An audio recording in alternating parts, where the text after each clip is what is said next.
بسم اللہ الرحمن الرحیم وَيَخْتَصُّ مُرَادُهُ بِصِيغَةٍ لَازِمَةٍ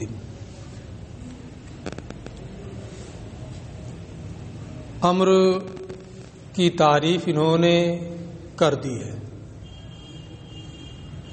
اب اس کے بعد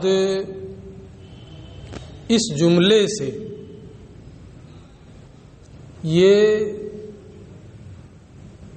یہ بات بتانا چاہتے ہیں کہ وجوب امر ہی سے ثابت ہوگا،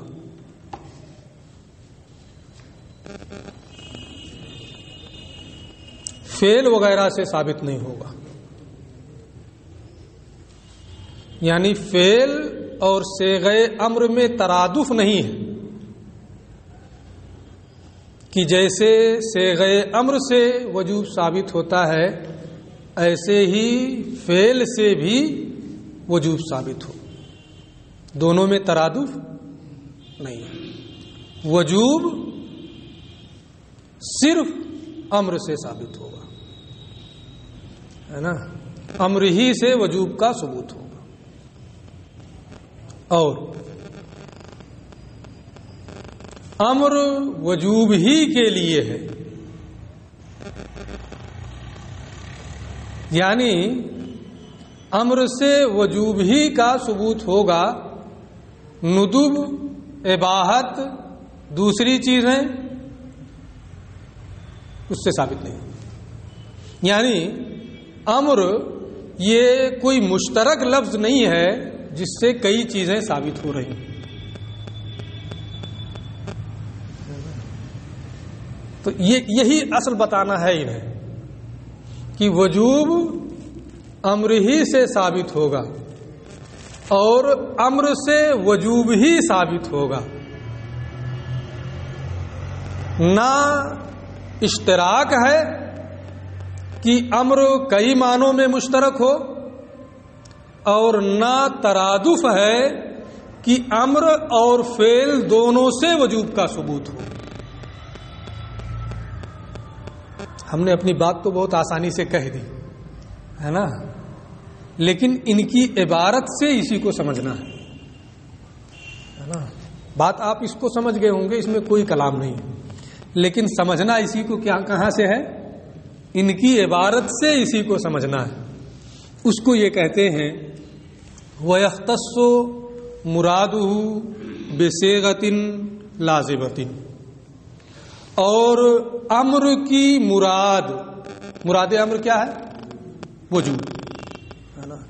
امر کی مراد مختص ہے ایسے صیغے کے ساتھ جو لازم ہے۔ امر کی مراد یعنی وجوب مختص ہے صیغہ لازمہ کے ساتھ، یہ تو اس عبارت کا ترجمہ ہو گیا۔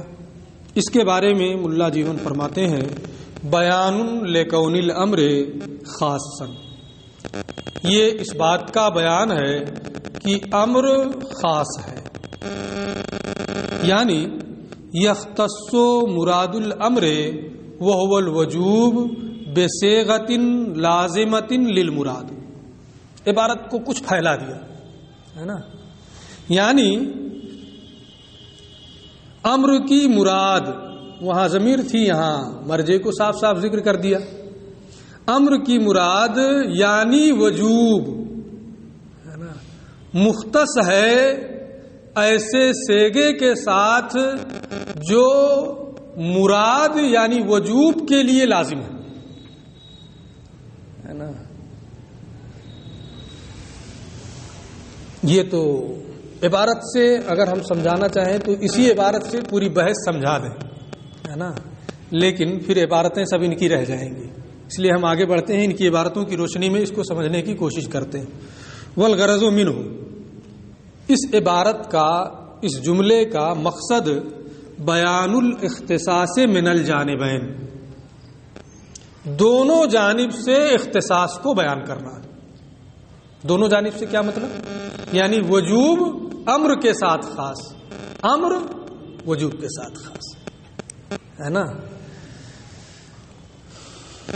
بیان الاختصاص من الجانبین، دونوں جانب سے اختصاص کو بیان کرنا ہے. اے کیا مطلب اختصاص کو بیان کرنا ہے؟ اے لا یکون الامر الا للوجوب، یعنی امر سے وجوب ہی ثابت ہوگا، امر وجوب ہی کے لیے ہوگا. ندب استحباب اور دوسرے معنوں میں وہ مشترک نہیں. ولا یثبت الوجوب الا من الامر، اور وجوب امر ہی سے ثابت ہوگا، لا من الفعل، فعل سے ثابت نہیں ہوگا. یعنی فعل اور امر میں ترادف نہیں ہے کہ دونوں سے وجوب کا ثبوت ہو جائے نا.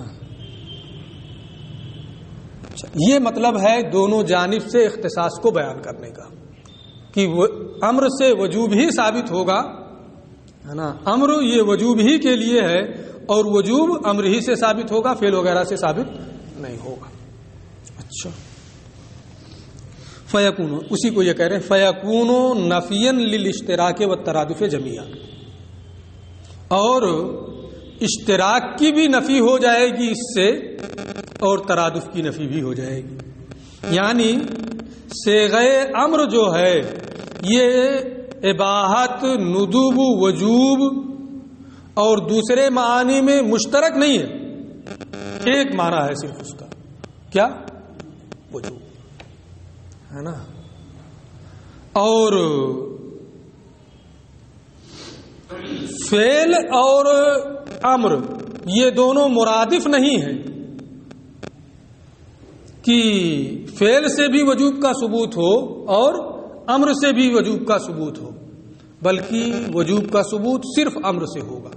تو کیا ہو جائے گا؟ یہاں ترادف کی بھی نفی ہو رہی ہے کہ امر اور فعل میں ترادف نہیں ہے. فعل سے مراد فعل نبی ہے نا. امر اور فعل میں ترادف نہیں ہے، اس کی بھی نفی ہو جائے گی. اور امر متعدد معانی میں مشترک ہے، اس کی بھی نفی ہو جائے گی ہے نا. صرف وجوب کے لیے امر ہے، وجوب صرف امر سے ثابت ہوتا ہے، تو ترادف کی بھی نفی ہو گئی کہ فعل اور امر میں ترادف نہیں ہے. اور اشتراک کی بھی نفی ہو گئی کہ امر بہت سے معانی میں مشترک نہیں. ٹھیک ہے، اتنی بات تو ہو گئی. لیکن اب کیسے یہ بات اس عبارت سے سمجھ میں آ رہی ہے نا، یہی بنیاد ہے وذالک. اور اس کو بتانے کے لیے تفصیل یہ ہے وذالک، اور اس کی وجہ یہ ہے نا. کیا وجہ ہے؟ کیسے اس کو ثابت کر رہے ہیں؟ بأن یقال، اس طور سے کہ کہا جائے. کیا کہیں گے بھائی؟ ان دخول الباء، ہا ہونا علی المختص. بات میں اصل یہ ہے کہ مختص بھی پر وہ داخل ہو. با میں اصل کیا ہے؟ کہ وہ مختص بھی پر داخل ہو، لیکن کبھی کبھی اس کے خلاف وہ مختص پر داخل ہو جاتا ہے نا. جیسے خصصتو فلانا بالذکر، یہاں ذکر کیا ہے؟ مختص ہے. مختص بھی کون ہے؟ فلاں. تو خصصتو فلانا بالذکر میں با کا دخول کس پہ؟ مختص پر ہے. اور فلاں کون ہے؟ مختص بھی ہے نا.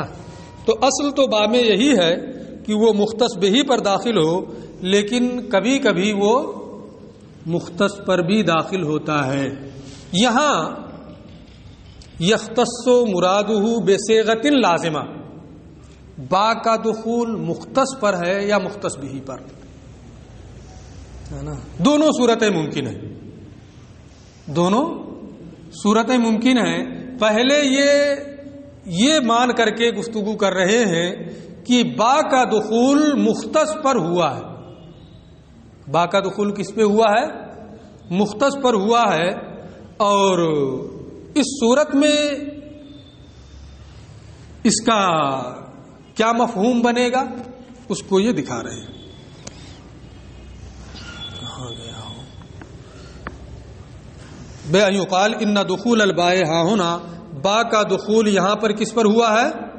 علی المختص، مختص پر ہوا ہے. علی طریقت قولہم، جیسے ان کا یہ کہنا ہے خصصت فلانن بالذکر، کہ اس میں بھی با کا دخول کس پہ ہوا ہے؟ مختص پر. اب جب با کا دخول مختص پر ہوگا تو صیغہ امر جو ہے افعال یا اس طرح جو صیغہ ہے صیغہ امر، یہ کیا ہوگا؟ مختص. اور مراد امر جو ہے وہ کیا ہوگا؟ مختص بھی. جب یہ مانیں گے کہ با کا دخول یہاں پر مختص پر ہوا ہے تو صیغہ امر کیا ہوگا؟ مختص، ہے نا. صیغہ امر یہ مختص بنے گا، اور مراد امر یعنی وجوب یہ کیا بنے گا؟ مختص بھی، ہے نا. اچھا، اتنا آپ جب سمجھ گئے ہیں تو اب ان کی عبارت دیکھیں کہ با کا دخول مختص پر ہوا ہے تو اس صورت میں صیغہ امر مختص ہے اور مراد امر یعنی وجوب یہ مختص بھی ہے نا. معنی کیا بنے گا؟ فتکون، تو فتکون الصیغۃ مختصۃ بالوجوب، تو معنی یہ ہوگا کہ صیغہ امر وجوب کے ساتھ مختص ہے. صیغہ امر کیا ہے؟ مختص، اور مراد امر کیا ہے؟ مختص بھی. تو اس کا معنی کیا بنے گا کہ صیغہ امر یہ وجوب کے ساتھ مختص ہے، خاص ہے وجوب کے ساتھ. اس میں اباحت کا معنی نہیں پایا جاتا، ندب کا معنی نہیں پایا جاتا، استحباب کا معنی نہیں پایا جاتا. کیا مطلب ہوگا؟ یعنی اشتراک کی نفی کرنا چاہتے ہیں. صیغہ امر یہ ندب، اباحت، وجوب، استحباب کے درمیان مشترک نہیں ہے. با کا دخول مختص پر ہے، مراد امر یہ مختص بھی ہے نا. تو صیغہ امر جو ہے یہ وجوب کے ساتھ خاص ہوگا، وجوب کے علاوہ استحباب، ندب وغیرہ اس میں نہیں پائے جائیں گے. یعنی صیغہ امر یہ مشترک نہیں. اشتراک کی نفی ہو گئی کہ نہیں ہو گئی؟ کب ہوئی نفی؟ جب با کا دخول کس پہ مانا گیا؟ مختص پر. اگر یہ مانیں کہ اس عبارت میں با مختص پر داخل ہے تو اشتراک کی نفی ہو گئی. نفی سمجھ میں آ رہی ہے نا؟ اچھا، فتکون المعنی فتکون الصیغۃ، تو صیغہ امر یہ وجوب کے ساتھ مختص ہوگا، دون الاباحت والندب، اباحت اور ندب کے لیے وہ نہیں ہوگا. یعنی اشتراک کی نفی ہو گئی. اچھا، وہذا نفی الاشتراک، اسی کو کہہ رہے ہیں. اور یہ کس کی نفی ہو گئی؟ اشتراک کی نفی ہو گئی. وَيَكُونُ معنی قولہ، اور پھر انہوں نے جو یہ کہا ہے کہ لازمتن، ہے نا. تو لازمہ سے متعلق کچھ مزید تفصیلات بعد میں آئیں گی، ابھی وہ اس تفصیل میں نہیں جا رہے ہیں. وَيَكُونُ معنی قولہ، اور ماتن کے قول لازمہ کا معنی ہوگا ان الصیغۃ لازمۃ للمراد، کہ صیغہ امر مراد امر یعنی وجوب کو لازم ہے. صیغہ امر مراد امر یعنی وجوب کے لیے لازم ہے. ولا تنفکون، اس سے جدا نہیں ہوگا. ولا یکون المراد مفہوما من غیر الصیغہ، اور مراد امر یعنی وجوب صیغہ کے علاوہ سے نہیں سمجھا جائے گا. کیا مطلب؟ اب غور کیجئے جملے میں کہ لازمتن کا معنی یہ ہے کہ صیغہ امر یہ مراد امر یعنی وجوب کے لیے کیا ہے؟ لازم ہے. اور وہ صیغہ اس مراد امر سے کبھی جدا نہیں ہوگا، اور مراد امر صیغہ کے علاوہ سے مفہوم نہیں ہوگی۔ مراد امر یعنی وجوب کا وجوب صیغہ کے علاوہ سے نہیں سمجھا جائے گا، وجوب صیغہ کے علاوہ سے نہیں سمجھا جائے گا نا۔ تو صیغہ یہ مراد امر کے لیے لازم ہے، صیغے کے علاوہ سے وجوب نہیں سمجھا جائے گا۔ کیا مطلب؟ صرف صیغے ہی سے وجوب سمجھا جائے گا، صیغے کے علاوہ فعل سے بھی سمجھا جائے ایسا نہیں ہوگا، یعنی فعل اور امر میں ترادف نہیں۔ تو لازمہ کا لفظ بڑھا کر کے انہوں نے ترادف کی نفی کی، دونوں کی نفی ہو گئی ہے نا۔ وَيَخْتَصُّ مُرَادُهُ بِصِيغَةٍ لَازِمَةٍ، بے صیغہ تک میں نے یہ سمجھایا کہ اشتراک کی نفی ہو رہی ہے، پھر لازمہ کو بڑھایا، میں نے اس کی روشنی میں آپ کو یہ سمجھایا کہ اس سے ترادف کی نفی ہو رہی ہے۔ ہو گئی دونوں کی نفی نا۔ یہ کس صورت میں ہوا؟ جب با کو مختص پر آپ نے داخل مانا تب، ہے نا۔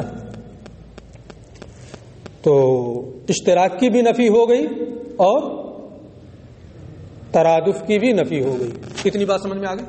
آگے مانتے ہیں کہ با کا دخول مختص بھی پر ہوا ہے، جیسا کہ اس کی یہی اصل ہے نا۔ اب دوسرے ہم پہلو پر آتے ہیں۔ پہلے والا ہے نا آپ صرف ذہن میں محفوظ رکھیں، اب دوسرے والا پڑھتے ہوئے اس کو لے کے آئیں گے تو سب گھال میل ہو جائے گا، ہے نا۔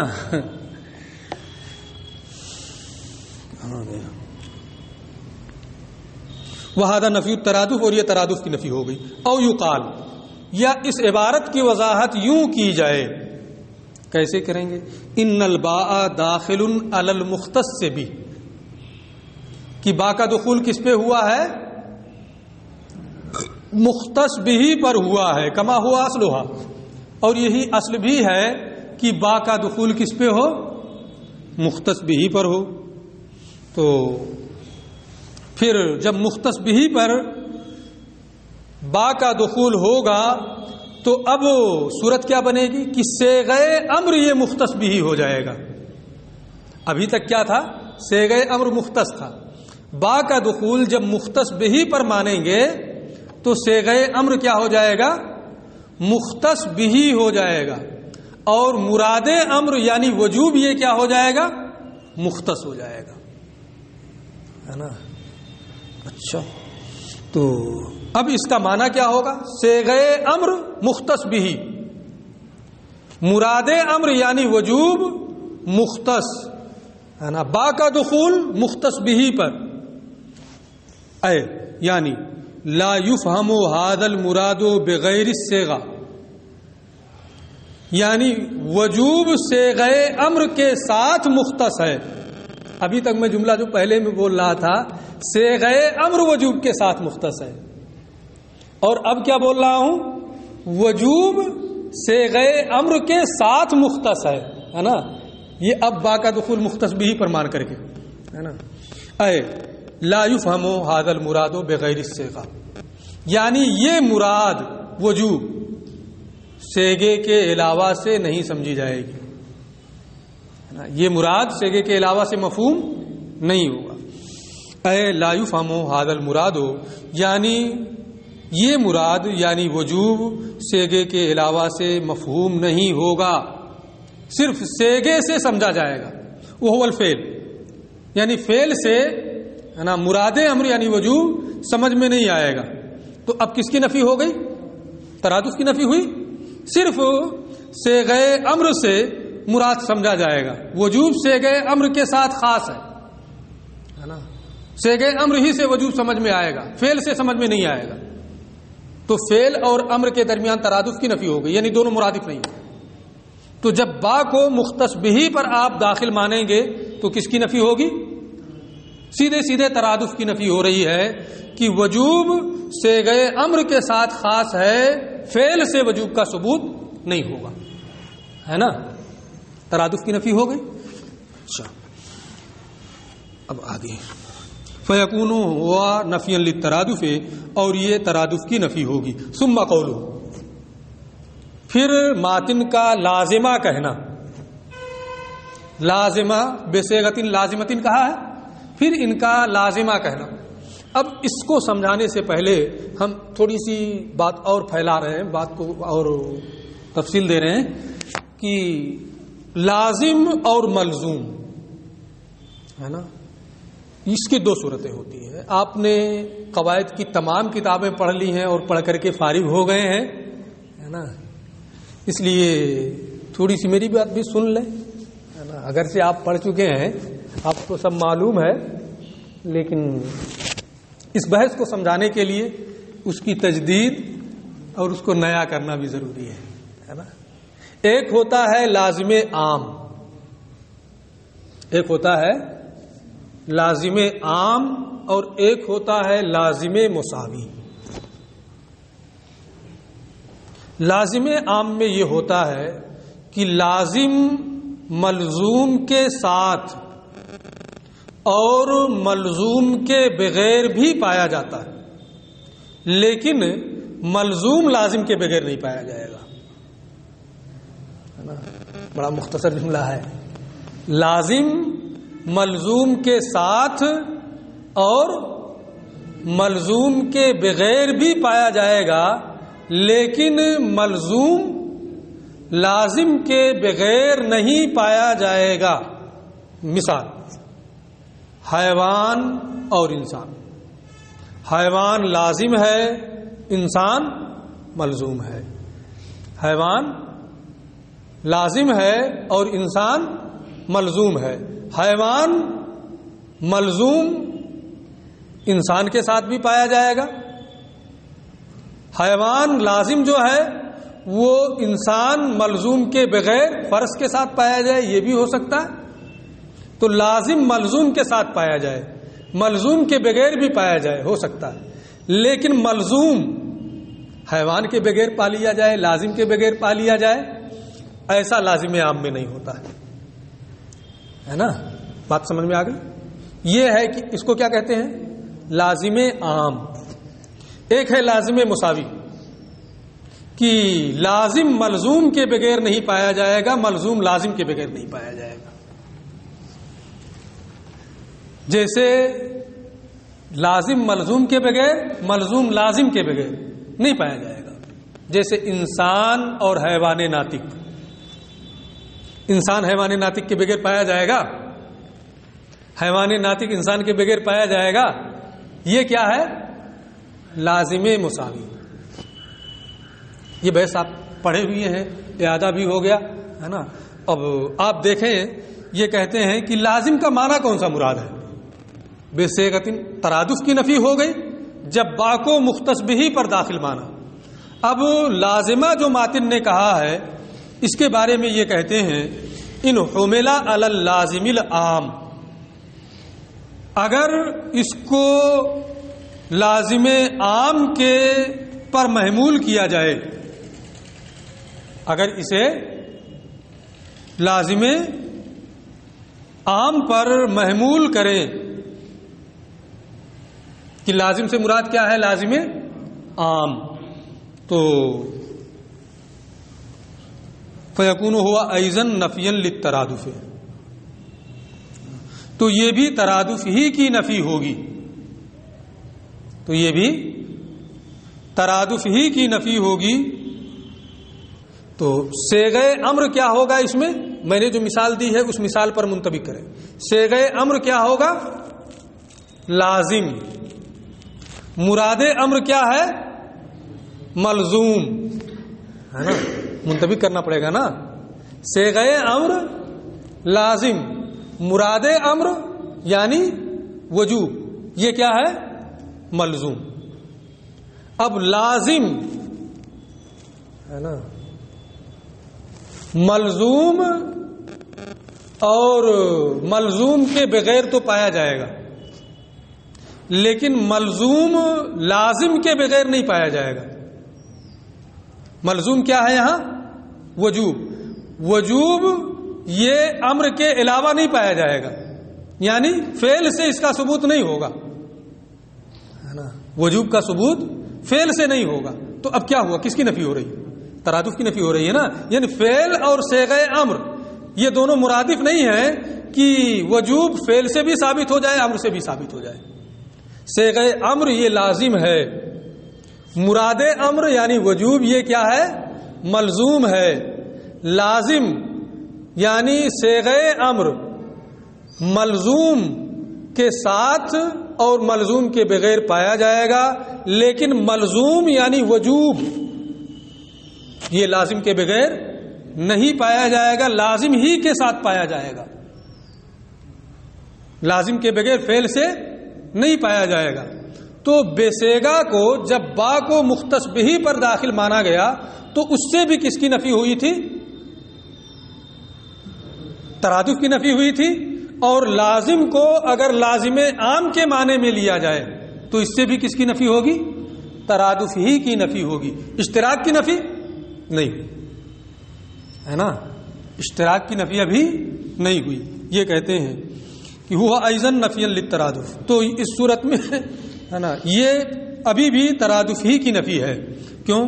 اس لیے کہ ملزوم یعنی وجوب مراد امر لا یوجد بدون اللازم، لازم یعنی صیغہ امر کے بغیر نہیں پایا جائے گا. فلا یفہم نفی الاشتراک قط. تو لازم عام کے معنی میں رکھنے کی صورت میں کبھی بھی اشتراک کی نفی اس سے مفہوم نہیں ہوگی ہے نا. فینبغی، اس لیے بہتر یہ ہے کہ یہاں لازم کو لازم مساوی کے معنی میں رکھا جائے. یعنی لازم ملزوم کے بغیر اور ملزوم لازم کے بغیر نہیں پایا جائے گا. اگر اسے لازم مساوی کے معنی میں لیں گے تو اشتراک کی نفی ہو جائے گی ہے نا. اشتراک کی نفی ہو جائے گی. لازم یعنی صیغہ امر ہے نا، ملزوم یعنی وجوب کے بغیر نہیں پایا جائے گا. اشتراک کی نفی ہو گئی کہ نہیں ہوگی؟ وجوب کے بغیر یعنی ندوب باحت وغیرہ میں نہیں پایا جائے گا ہے نا. اشتراک کی نفی ہو گئی. اور وجوب لازم یعنی صیغہ امر کے بغیر نہیں پایا جائے گا ہے نا. ترادف کی نفی ہو گئی. تو اگر اس لازم کو لازم مساوی کے معنی پر محمول کریں تو ترادف اور اشتراک دونوں کی کنایتاً نفی ہو جائے گی. اس لیے بہتر یہ ہے کہ اگر آپ با کو مختص بہی پر داخل مانتے ہیں تو اس صورت میں لازم کو لازم مساوی کے معنی میں لیں ہے نا، تاکہ ترادف اور اشتراک دونوں کی نفی ہو جائے. فینبغی، لہذا مناسب ہے کہ لازم کو لازم مساوی کے معنی میں لیا جائے. یعنی مراد ہے نا، مراد سے مراد کیا ہے؟ وجوب. وجوب صیغے کے بغیر نہیں پایا جائے گا اور صیغہ مراد کے بغیر نہیں پایا جائے گا. فقط فہم حینئذ نفی الترادف والاشتراک جمیعا. اس صورت میں ترادف کی بھی نفی سمجھ میں آ گئی اور اشتراک کی بھی نفی سمجھ میں آ گئی. کنایتن، صراحتن نہ صحیح، کنایتن ہے نا، غور کرنا پڑے گا. بات ذرا ٹیڑھی ہے، اس لیے جو میں نے بتایا ہے نا، اس کو ایک مرتبہ نہیں، دو مرتبہ نہیں، جب تک سمجھ میں نہ آ جائے اس وقت تک بار بار سنیں. انشاءاللہ سمجھ میں آ جائے گا، کہیں کوئی دشواری نہیں ہوگی. السلام علیکم.